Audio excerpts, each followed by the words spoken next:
তপ্ত রোদ আর সিমেন্টের উড়ন্ত ধুলোর মাঝে আশিয়ানা হাইটসের নির্মাণ কাজ পুরো দমে চলছিল।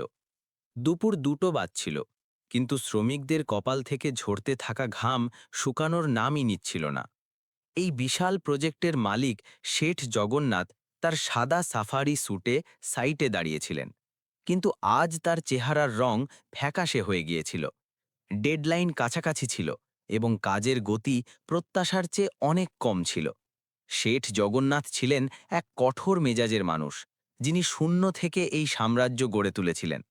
তার কাছে কাজই ছিল উপাসনা, এবং অবহেলা তিনি সহ্য করতে পারতেন না। সাইটে উপস্থিত সুপারভাইজার বলদেব ঘাবড়ে গিয়ে হাত কচলাচ্ছিল। বলদেবকে শেঠজির পুরনো বিশ্বস্ত লোক মনে করা হতো, কিন্তু গত কয়েক মাস ধরে সাইটে অদ্ভুত সব ঘটনা ঘটছিল। কখনো মালপত্র চুরি হয়ে যেত, তো কখনো মেশিন হঠাৎ খারাপ হয়ে যেত। হঠাৎ এক বিকট ঘড়ঘড় শব্দ হলো, এবং তারপর নীরবতা ছেয়ে গেল। সাইটের সবচেয়ে বড় ক্রেনটি, যা পিলার তোলার কাজ করছিল, হঠাৎ বন্ধ হয়ে গেল। ড্রাইভার বারবার ইগনিশন দিল, কিন্তু ইঞ্জিন কেশে দম ছেড়ে দিল। কি হলো? কাজ কেন থামিয়ে দিলে? শেঠ জগন্নাথ রাগে চিৎকার করে জিজ্ঞেস করলেন। তার কণ্ঠস্বর ছিল লোহার রড পড়ার মতো ভারী। বলদেব দৌড়ে ক্রেনের কাছে গেল এবং ড্রাইভারকে বকতে লাগল। আরে কি তামাশা হচ্ছে? শেঠজি দাঁড়িয়ে আছেন আর তুই মেশিন বন্ধ করে বসে আছিস? ড্রাইভার ভয়ার্ত গলায় বলল, সাহেব, জানি না কি হলো। এই তো মাত্র ট্যাঙ্ক ফুল করলাম, কিন্তু ইঞ্জিন এমনভাবে বন্ধ হলো যেন জানই অবশিষ্ট নেই। তখনই ভিড়ের আড়াল থেকে একটি সরু ও ক্ষীণ কণ্ঠস্বর এলো, বাবুজি, চা। সে ছিল 10 বছরের রঘু। ছেঁড়া পুরনো কাপড়, পায়ে ভাঙা হাওয়াই চপ্পল আর হাতে কেটলি নিয়ে সে সাইটে শ্রমিকদের চা খাওয়াত। রঘু ছিল অনাথ, এবং এই নির্মাণাধীন দালানেরই এক কোণে সে ঘুমাত। তার চোখগুলো ছিল বড় বড় এবং উজ্জ্বল, যাতে এক অদ্ভুত বুদ্ধিমত্তা দেখা যেত। সে প্রায়ই মেশিনের পাশে চুপচাপ দাঁড়িয়ে কাজ দেখত। বলদেব রঘুকে দেখে বিরক্ত হয়ে বলল, চল পালা এখান থেকে। এখানে মেশিন খারাপ হয়ে পড়ে আছে, আর তোর চায়ের চিন্তা। রঘু নিজের জায়গা থেকে এক চুল না নড়ে সরাসরি শেঠ জগন্নাথের চোখের দিকে তাকালো। তার মুখে ভয় ছিল না, বরং ছিল এক অদ্ভুত বিশ্বাস। সে নিজের কেটলিটা মাটিতে রাখল এবং ক্রেনের দিকে ইশারা করে বলল, বড় সাহেব, মেশিন খারাপ হয়নি, ওর শুধু খিদে পায়নি। জগন্নাথ তার ভ্রু কুঁচকালেন। মানে কি? রঘু এক পা এগিয়ে এলো এবং এমন এক বাক্য বলল, যা উপস্থিত সবাইকে চমকে দিল। সাহেব, ক্রেনের ট্যাঙ্কে জল আছে, ডিজেল নেই। মেশিন জল দিয়ে কিভাবে চলবে? সেখানে নিস্তব্ধতা ছেয়ে গেল। বলদেবের মুখ ঘামে ভিজে গেল। সে চিৎকার করে বলল, এই পাগল ছেলে, মাথা খারাপ তোর? এই তো সকালেই আমি নিজে ডিজেল ভরেছি। শেঠজি, এই ছেলে মিথ্যে বলছে, ওকে এখান থেকে তাড়ান। কিন্তু জগন্নাথের অভিজ্ঞ চোখ বলদেবের ঘাবড়ে যাওয়াটা ধরে ফেলেছিল। তিনি হাত তুলে বলদেবকে চুপ থাকার ইশারা করলেন। তিনি ধীরে ধীরে ক্রেনের ফুয়েল ট্যাঙ্কের কাছে গেলেন। এটা খোল, জগন্নাথ ড্রাইভারকে আদেশ দিলেন। ড্রাইভার কাঁপা কাঁপা হাতে ট্যাঙ্কের ঢাকনা খুলল। জগন্নাথ পকেট থেকে একটা সাদা রুমাল বের করে ট্যাঙ্কের নজেলে ঢুকিয়ে কিছুটা তরল বের করে আনলেন। রুমাল ভিজেছিল ঠিকই, কিন্তু তাতে ডিজেলের গাঢ় রং বা কড়া গন্ধ ছিল না। ওটা ছিল পরিষ্কার স্বচ্ছ জল। শেঠ জগন্নাথের পায়ের তলা থেকে মাটি সরে গেল। লাখ টাকার মেশিনে জল! এর মানে ছিল ইঞ্জিন পুরোপুরি নষ্ট বা সিজ হয়ে যেতে পারত। তিনি রাগ আর অবিশ্বাসের দৃষ্টিতে বলদেবের দিকে তাকালেন। ট্যাঙ্কে জল থাকা শুধু অবহেলা ছিল না, এটি ছিল এক বিশাল ষড়যন্ত্রের সংকেত। একজন চা বিক্রেতা শিশু তা জানত, যা তার সবচেয়ে বিশ্বস্ত সুপারভাইজার লুকিয়ে রাখছিল। শেঠ জগন্নাথ সেই ভেজা রুমালটা বলদেবের মুখে ছুঁড়ে মারলেন। তার চোখে রক্ত নেমে এলো। যে মানুষটাকে তিনি চোখ বুজে বিশ্বাস করেছিলেন, যার হাতে সাইটের সিন্দুকে চাবি পর্যন্ত তুলে দিয়েছিলেন, সেই তার পিঠে ছুরি মারছিল। সাহেব, সাহেব, আমি জানি না এটা কিভাবে হলো, বলদেব তোতলাতে তোতলাতে বলল। তার হাত পা কাঁপছিল। আমি তো এখনই রসিদ দেখাতে পারি। পেট্রোল পাম্পের লোকেরা ধোঁকা দিয়েছে সাহেব। আজকাল ভেজালের যুগ, ওরাই হয়তো জল মিশিয়ে বিক্রি করছে। আমি এখনই গিয়ে ওদের সাথে কথা বলছি। বলদেব কথা ঘুরিয়ে দোষ অন্যের ওপর চাপানোর চেষ্টা করল।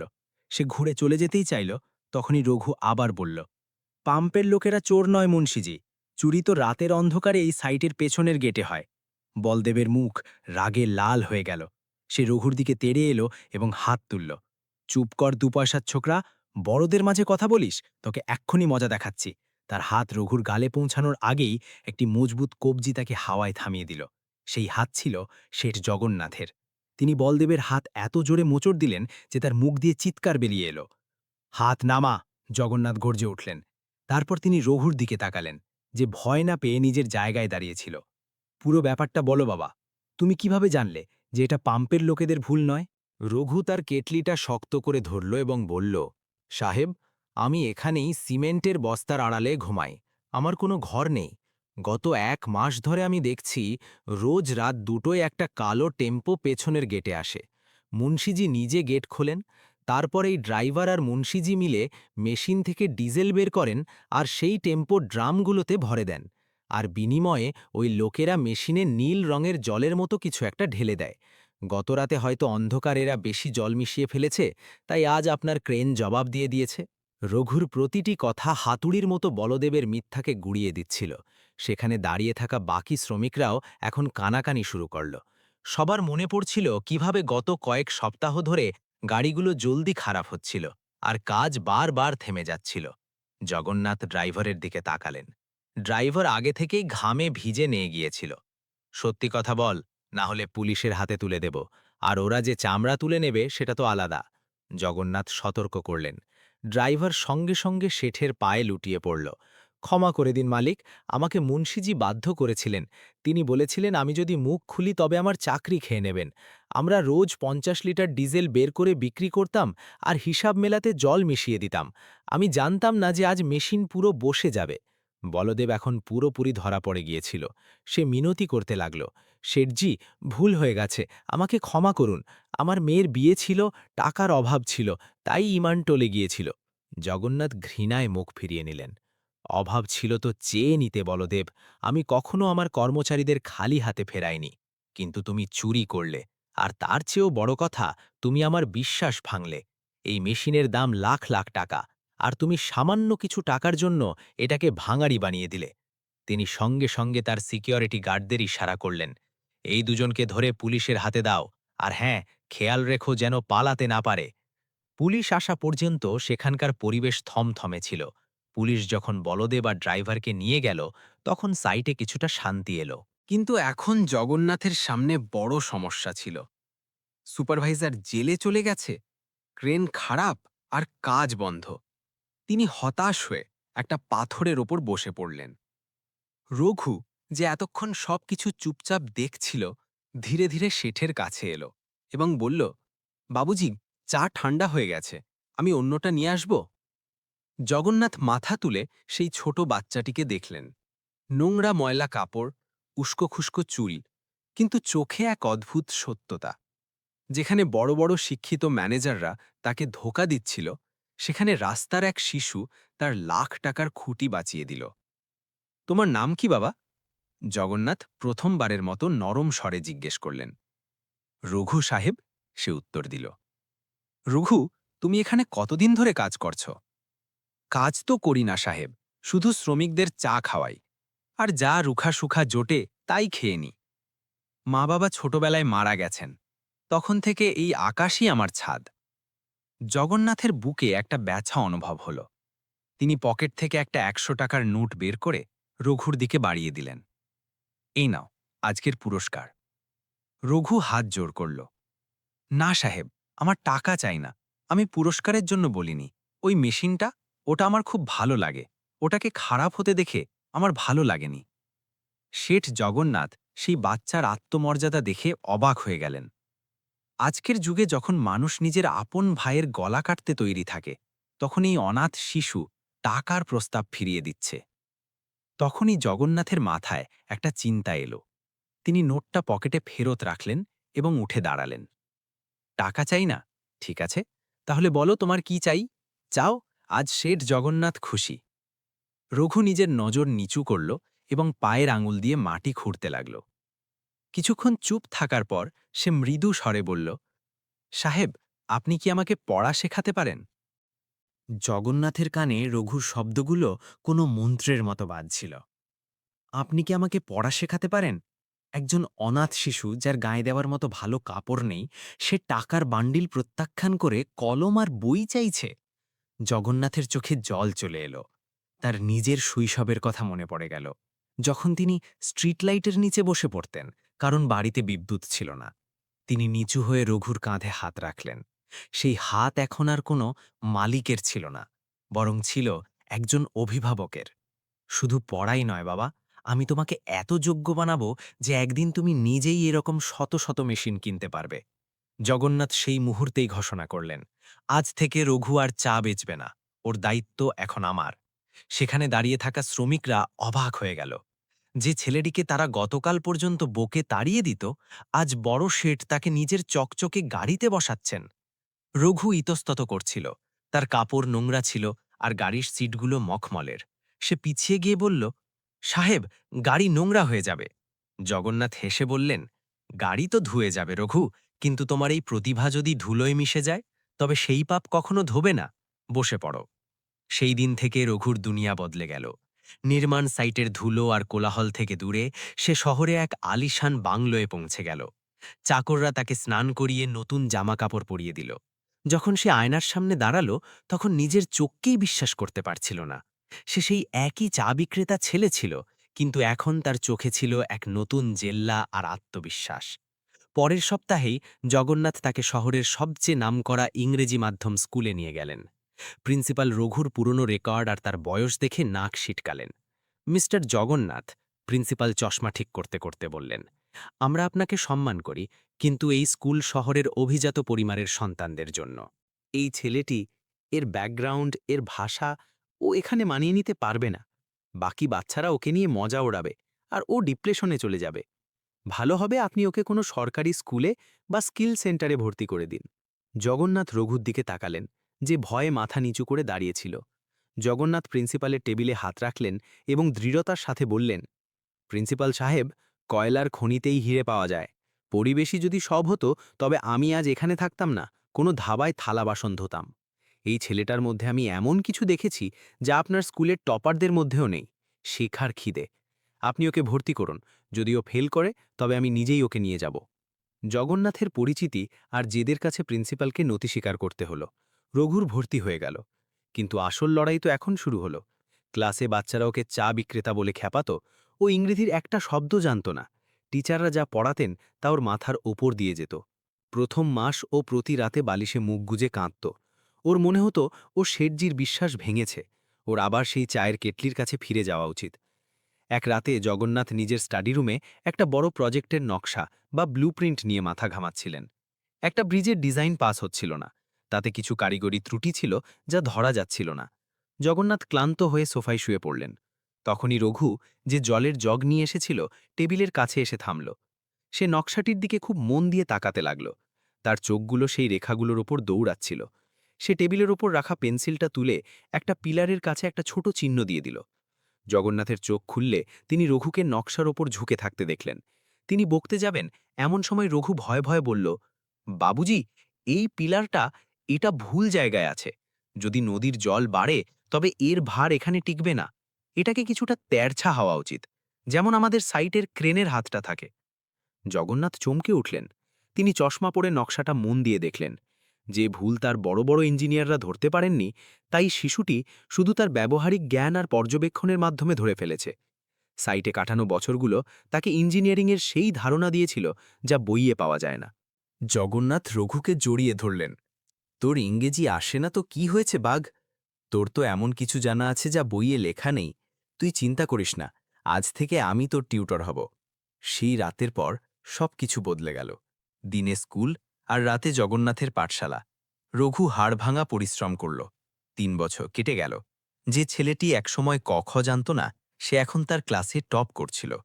কিন্তু ভাগ্যে অন্য কিছুই লেখা ছিল। যেদিন রঘুর ১০ম শ্রেণীর রেজাল্ট আসার কথা ছিল, সেদিনই জগন্নাথের অফিসে একটা ফোন এলো যা তার পায়ের তলা থেকে মাটি সরিয়ে দিল। ফোনটা হাত থেকে পড়ে গিয়ে মাটিতে টুকরো টুকরো হয়ে গেল।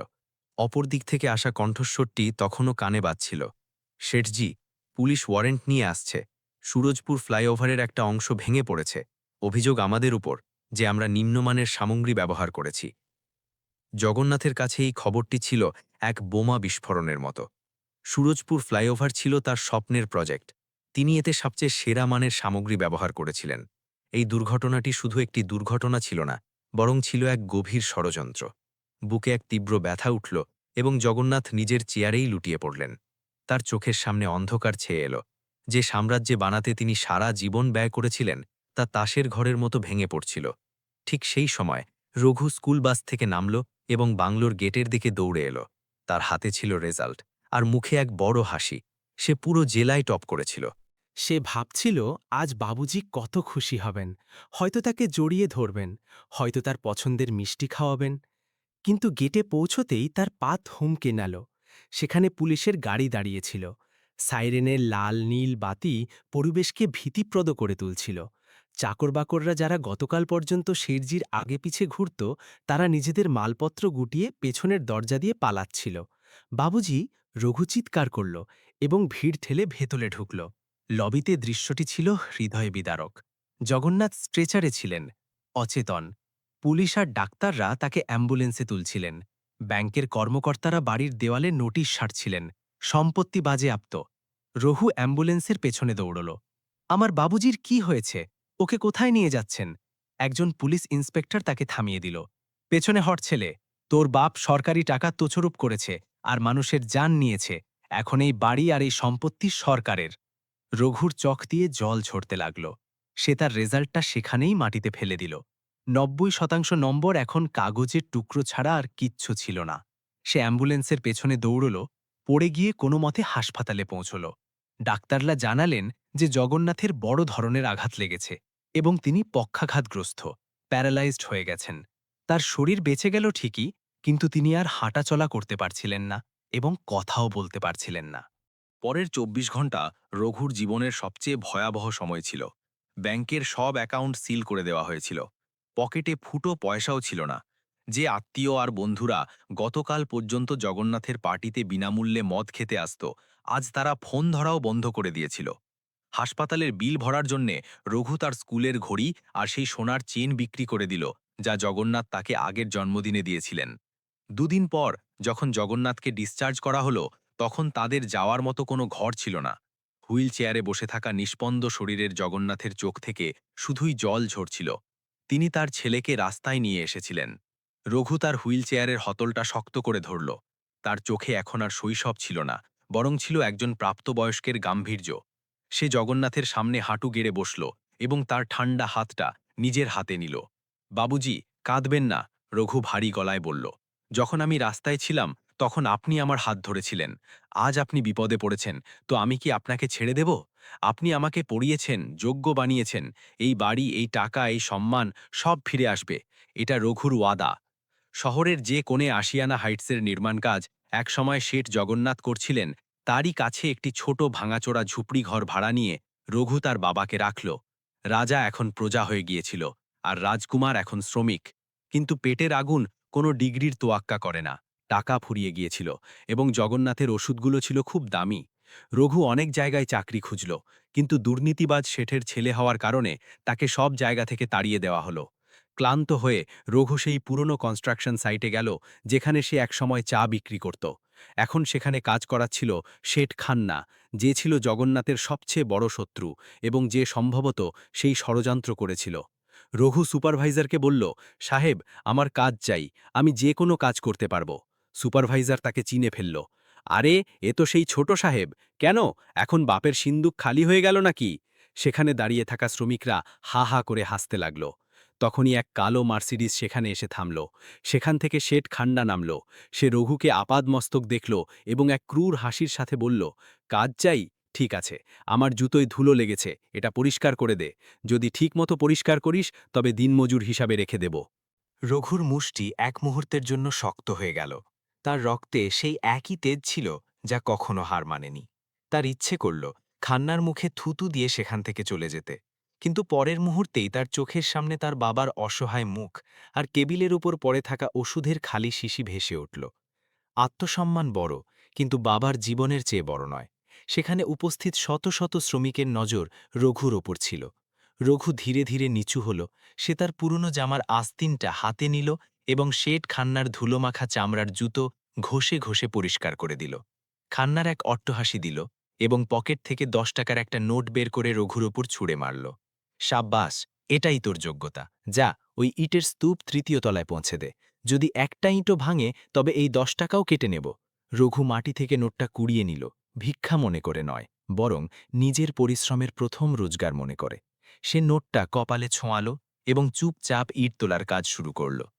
যে ছেলার হাতে গতকাল পর্যন্ত পেন আর বই ছিল, আজ সেই কোমল কাঁধে সিমেন্ট আর ইটের বোঝা। সন্ধে নাগাদ রঘুর হাতে ফোসকা পড়ে গেল এবং সেখান থেকে রক্ত ঝরতে লাগল, কিন্তু সে থামল না। রাতে যখন সে তার ছোট ঘরে ফিরল, শরীর ভেঙে আসছিল, কিন্তু সে মুখে ক্লান্তি আসতে দিল না। সে নিজের হাতে বাবাকে খিচুড়ি খাওয়ালো এবং তার পা মালিশ করে দিল। জগন্নাথের চোখ থেকে জল ঝরছিল। তিনি কিছু বলতে পারছিলেন না, কিন্তু তার চোখ বলছিল, আমাকে ক্ষমা করে দে বাবা, আমার জন্য তুই নরক ভোগ করছিস। রঘু তার চোখের জল মুছিয়ে দিয়ে হেসে বলল, বাবুজি, আপনি কাঁদছেন কেন? লোহা পুড়ে পুড়েই ইস্পাত হয়। আমি এখন পুড়ছি, দেখবেন আমাদের সময় আবার আসবে। মাস কেটে গেল। রঘু সারাদিন মজুরি করত, আর রাতে যখন সারা দুনিয়া ঘুমিয়ে যেত, সে ভাঙাড়ির দোকান থেকে কেনা পুরনো ইঞ্জিনিয়ারিংয়ের বই পড়ত। সে সাইটে হতে থাকা কাজগুলো বাজ পাখির নজরে দেখত। সে জানত খান্না টাকা বাঁচানোর জন্য কোথায় কোথায় দুর্নীতি করছে, কিন্তু সে সঠিক সময়ের অপেক্ষায় ছিল। আর সেই সময় দ্রুতই এলো। আশিয়ানা হাইটস প্রজেক্টে বিদেশি বিনিয়োগকারীদের টাকা লাগানো ছিল। একদিন হঠাৎ লন্ডন থেকে বিনিয়োগকারীদের একটি দল সাইট পরিদর্শনে এলো। তাদের সাথে তাদের চিফ আর্কিটেক্ট মিস্টার উইলিয়ামসও ছিলেন। শেঠ খান্না আর তার ইঞ্জিনিয়াররা ঘাবড়ে গিয়েছিলেন, কারণ প্রজেক্টে অনেক ত্রুটি ছিল। মিস্টার উইলিয়ামস সাইটের মূল পিলার দেখে রাগে চিৎকার করতে লাগলেন।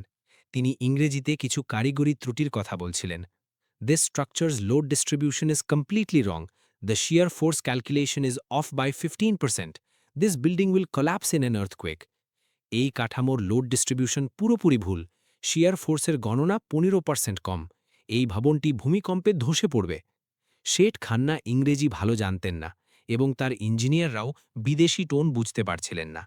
খান্না হাত জোড় করে ইয়েস স্যার করছিলেন, যাতে উইলিয়ামসের মেজাজ আরও চড়ে গেল। You idiots, do you want to kill people? Williams file আছড়ে ফেললেন। I am cancelling this contract right now. তোমরা গাধা, তোমরা কি মানুষকে মারতে চাও? আমি এক্ষুনি এই চুক্তি বাতিল করছি। খান্নার ঘাম ছুটে গেল। চুক্তি বাতিল হওয়া মানে কোটি কোটি টাকার লোকসান আর বরবাদি। তিনি মিনতি করতে লাগলেন, কিন্তু উইলিয়ামস শোনার মতো অবস্থায় ছিলেন না। তিনি ঘুরে চলে যেতেই যাচ্ছিলেন, তখনই ভিড়ের আড়াল থেকে এক পরিষ্কার ও মাপা ইংরেজিতে কণ্ঠস্বর এলো, mister Williams, the calculation isn't wrong, the interpretation of soil density is different here. Mister Williams, গণনা ভুল নয়, এখানে মাটির ঘনত্বের ব্যাখ্যা আলাদা। সবাই ঘুরে দেখল। সে ছিল রঘু। মাথায় সিমেন্টের বস্তা, কাপড় নোংরা, কিন্তু কথা বলার ভঙ্গি ছিল কোনো সিইওর মতো। উইলিয়ামস থমকে গেলেন। তিনি অবাক হয়ে সেই শ্রমিককে দেখলেন। হোয়াট ডিড ইউ সে? রঘু বস্তা নিচে রাখল এবং সামনে এলো। খান্না চিৎকার করে উঠল, এই, তুই মাঝখানে কথা বলছিস কেন? ভাগ এখান থেকে। কিন্তু উইলিয়ামস খান্নাকে চুপ থাকার ইশারা করলেন। রঘু পাশে পড়ে থাকা একটা পাথর দিয়ে মাটিতেই ডায়াগ্রাম বানাতে শুরু করল। সে সাবলীল ইংরেজিতে বুঝিয়ে দিল যে কিভাবে স্থানীয় মাটির ধরন মাথায় রেখে যদি বিমটাকে ২ ডিগ্রি আরও তেড়ছা করে দেওয়া হয়, তবে এই ডিজাইনটি দুনিয়ার সবচেয়ে মজবুত ডিজাইন হয়ে যাবে। সে শুধু ভুলই সংশোধন করেনি, বরং এমন এক সমাধান দিল যাতে খরচও কমছিল। উইলিয়ামস মন্ত্রমুগ্ধ হয়ে শুনছিলেন। ১৫ মিনিট ধরে রঘু বলে গেল, আর সেখানে নিস্তব্ধতা ছেয়ে রইল। রঘু থামলে উইলিয়ামস হাততালি দিলেন। Brilliant, absolutely brilliant. উইলিয়ামস বললেন, যুবক, তুমি এখানে বস্তা বইছ কেন? তোমার তো চিফ ইঞ্জিনিয়ার হওয়া উচিত। খান্নার মুখ ফ্যাকাশে হয়ে গিয়েছিল। যে ছেলের হাতে সে ঝাড়ু ধরিয়েছিল, আজ সেই বিদেশি অতিথিদের সামনে তার মান বাঁচাল। উইলিয়ামস খান্নার দিকে ঘুরে বললেন, মিস্টার খান্না, আমাকে এই ছেলেটাকে আমার টিমে চাই। এই প্রজেক্ট এখন ওই লিড করবে, না হলে ডিল ক্যান্সেল। খান্নার কাছে কোনো উপায় ছিল না। সে না চাইতেও রঘুকে প্রমোট করতে বাধ্য হল। রঘু এখন আর শ্রমিক নয়, সাইট ইঞ্জিনিয়ার হয়ে গেল। কিন্তু রঘুর আসল উদ্দেশ্য চাকরি পাওয়া ছিল না। তার উদ্দেশ্য ছিল সেই সত্যটা সামনে আনা যার কারণে তার বাবা বরবাদ হয়েছিলেন। সাইট ইঞ্জিনিয়ার হতেই রঘু পুরনো রেকর্ড আর ফাইল দেখার সুযোগ পেয়ে গেল। সে রাতারাতি পুরনো ফাইলগুলো খুঁজতে শুরু করল এবং এক রাতে এসে সেই প্রমাণ পেয়ে গেল যার সে খোঁজ করছিল। সুরজপুর ফ্লাইওভার দুর্ঘটনার আসল ফাইল। যাতে সিমেন্ট সাপ্লায়ার হিসাবে একটিই নাম ছিল, খান্না ট্রেডার্স। রঘুর হাত সেই ফাইলটি ধরতে গিয়ে কাঁপছিল। এটি শুধু কাগজের টুকরো ছিল না, এটি ছিল তার বাবার হারানো সম্মান, তাদের স্বাস্থ্য এবং তাদের মর্যাদার চাবি। ফাইলে পরিষ্কার লেখা ছিল যে যেদিন ফ্লাইওভার ধসে পড়ে সেদিন ব্যবহৃত সিমেন্ট জগন্নাথ কনস্ট্রাকশনের গুদাম থেকে নয়, বরং খান্না ট্রেডার্সের একটি জাল বিলের মাধ্যমে সরবরাহ করা হয়েছিল। শেঠ জগন্নাথের সই ছিল জাল। খান্না শুধু নিম্নমানের মাল সরবরাহ করেনি, বরং ঘুষ দিয়ে সব দোষ জগন্নাথের ওপর চাপিয়ে দিয়েছিল। কিন্তু রঘু জানত শুধু প্রমাণ থাকা যথেষ্ট নয়। খান্নার ক্ষমতা অনেক বড় ছিল। পুলিশ আর প্রশাসন তার পকেটে ছিল। যদি সে সরাসরি পুলিশের কাছে যায় তবে এই প্রমাণও গায়েব হয়ে যাবে এবং হয়তো তার প্রাণও যাবে। তাকে এমন এক চাল দিতে হবে যাতে সাপও মরে আবার লাঠিও না ভাঙে। পরের সপ্তাহে আশিয়ানা হাইটসের উদ্বোধন অনুষ্ঠান ছিল। শহরের মন্ত্রী, বড় কর্মকর্তা আর মিডিয়া সবাই আসার কথা ছিল। রঘু ভাবল এটাই সঠিক সময়। সেই রাতে রঘু বাড়ি গেল এবং তার বাবার পায়ের কাছে বসে কসম খেল, বাবুজি, কালকের সূর্য আপনার কপালে লাগানো কলঙ্ক ধুয়ে দেবে। জগন্নাথ বুঝতে পারলেন না, কিন্তু তিনি তার কাঁপা কাঁপা হাত দিয়ে ছেলেকে আশীর্বাদ করলেন। উদ্বোধনের দিন এলো। স্টেজ সাজানো ছিল। শেঠ খান্না ফুলের মালা পরে মিডিয়ার ক্যামেরার সামনে ঝকঝক করছিলেন। তিনি মাইক হাতে নিলেন এবং নিজের মিথ্যে সাফল্যের বর্ণনা দিতে লাগলেন। ভাই ও বোনেরা, এই ইমারত শুধু ইট পাথর নয়, আমার সততার প্রমাণ। খান্না বুক ফুলিয়ে বললেন। রঘু স্টেজের পেছনে প্রজেক্টর রুমে দাঁড়িয়েছিল। তার বুক দুরু দুরু করছিল। যেই খান্না বললেন সততা, রঘু ল্যাপটপের একটা বোতাম টিপে দিল। স্টেজের পেছনের বিশাল স্ক্রিন, যেখানে এতক্ষণ খান্নার ছবি চলছিল, হঠাৎ ঝিলমিল করে উঠল। সেখানে একটা ভিডিও প্লে হলো। এটা কোনো সাধারণ ভিডিও ছিল না। এটা ছিল খান্নার কেবিনের সিসিটিভি ফুটেজ, যা রঘু খান্নারই পুরনো কম্পিউটার থেকে রিকভার করেছিল। ভিডিওতে খান্না তার এক লোকের সাথে কথা বলছিলেন। ভিডিওতে খান্নার কণ্ঠস্বর পরিষ্কার শোনা গেল। আরে ওই পুরনো ফ্লাইওভারটা ভেঙে পড়তে চলেছে। ওর ধ্বংসাবশেষ আর স্যাম্পেল বদলে দাও। জগন্নাথকে ফাঁসাতে হবে। ওর সই কপি করো আর পুলিশকে বলো সিমেন্ট ওই আনিয়েছিল। পুরো সভায় পিনপতন নীরবতা ছেয়ে গেল। খান্নার হাত থেকে মাইকটা পড়ে গেল। ভিড়ের মাঝে ফিসফিসানি শুরু হলো। খান্না চিৎকার করে বললেন, বন্ধ করো, এটা এটা ফেক, এটা মিথ্যে। কিন্তু ভিডিও চলতেই থাকল। পরের ক্লিপটা আরও ভয়াবহ ছিল। তাতে খান্না সেই পুলিশ অফিসারকে নোটের বান্ডিল দিচ্ছিলেন যিনি জগন্নাথকে গ্রেপ্তার করেছিলেন। মিডিয়ার লোকেরা খান্নার দিকে দৌড়ে এলো। ক্যামেরার ফ্ল্যাশলাইট বিদ্যুতের মতো ঝলকাতে লাগল। মন্ত্রী মহোদয়, যিনি খান্নার পাশে দাঁড়িয়েছিলেন, সঙ্গে সঙ্গে সেখান থেকে সরে পড়লেন। পুলিশ কমিশনার, যিনি অতিথি হিসেবে সেখানে উপস্থিত ছিলেন, নিজের আসন থেকে উঠে দাঁড়ালেন। প্রমাণ এতই অকাট্য আর প্রকাশ্য ছিল যে এখন তারাও খান্নাকে বাঁচাতে পারতেন না। তিনি সঙ্গে সঙ্গে তার অধস্তনদের ইশারা করলেন। খান্না স্টেজ থেকে পালানোর চেষ্টা করল, কিন্তু ভিড় তাকে ঘিরে ধরল। চোর, ধোঁকাবাজ! চিৎকারে প্যান্ডেল কেঁপে উঠল। পুলিশ খান্নাকে ওখানেই হাতকড়া পরিয়ে দিল। রঘু প্রজেক্টর রুম থেকে বেরিয়ে এলো। তার চোখে জয়ের উল্লাস ছিল না, বরং ছিল ন্যায়ের শান্তি। সে দেখল পুলিশ খান্নাকে টেনে হিঁচড়ে নিয়ে যাচ্ছে। খান্না ঘুরে রঘুকে দেখল। রঘু কোনো কথা বলল না, শুধু নিজের পকেট থেকে সেই পুরনো 10 টাকার নোটটা বের করল, যা খান্না তাকে জুতো পরিষ্কার করার জন্য দিয়েছিল, এবং সেটাকে বাতাসে উড়িয়ে দিল। সন্ধ্যায় রঘু পুলিশের জিপে তার বাবাকে নিয়ে সেই বাংলোয় পৌঁছল যা একসময় ব্যাংক সিল করে দিয়েছিল। কোর্টের আদেশে সব সম্পত্তি ফিরে এসেছিল। রঘু হুইলচেয়ার ঠেলে বাংলোর ভেতরে প্রবেশ করল। চাকরবাকররা যারা পালিয়ে গিয়েছিল তারা লজ্জিত হয়ে মাথা নিচু করে দাঁড়িয়েছিল। জগন্নাথের চোখ থেকে জল ঝরছিল, কিন্তু এবার এগুলো ছিল আনন্দের জল। তিনি কাঁপতে কাঁপতে ইশারায় রঘুকে নিজের কাছে ডাকলেন। রঘু তার পায়ে বসল। জগন্নাথ তার পুরো শক্তি সঞ্চয় করলেন এবং কয়েক মাস পর তার মুখ থেকে প্রথম শব্দ বের হল, ব্যাটা। তখনই দরজায় একটা টোকা পড়ল। সেই একই প্রিন্সিপাল যিনি কখনো রঘুকে অ্যাডমিশন দিতে মানা করেছিলেন, এক বড় ফুলের তোড়া নিয়ে দাঁড়িয়েছিলেন। রঘু বাবা, প্রিন্সিপাল চাটুকারি তার হাসি হেসে বললেন, আমরা তো প্রথম দিন থেকেই জানতাম যে তুমি ইতিহাস গড়বে। আমাদের স্কুলের নাম উজ্জ্বল করে দিয়েছ তুমি। রঘু হাসল। সে প্রিন্সিপালকে বলল, স্যার, ইতিহাস স্কুলের নামে নয়, মানুষের কাজে তৈরি হয়। সে ফুলের তোড়াটা নিল এবং সেটা তার বাবার কোলে রেখে দিল। সময়ের চাকা পুরো ঘুরে গিয়েছিল। একজন অনাথ চা বিক্রেতা, যে ক্রেনে জল আছে বলে নিজের সততা প্রমাণ করেছিল, আজ শহরের সবচেয়ে বড় বিল্ডার হয়ে গিয়েছিল। সে জগন্নাথ কনস্ট্রাকশনের নাম বদলে জগন্নাথ অ্যান্ড রঘু অ্যাসোসিয়েটস করেনি, বরং এক নতুন বোর্ড লাগালো, কর্ম ও বিশ্বাস।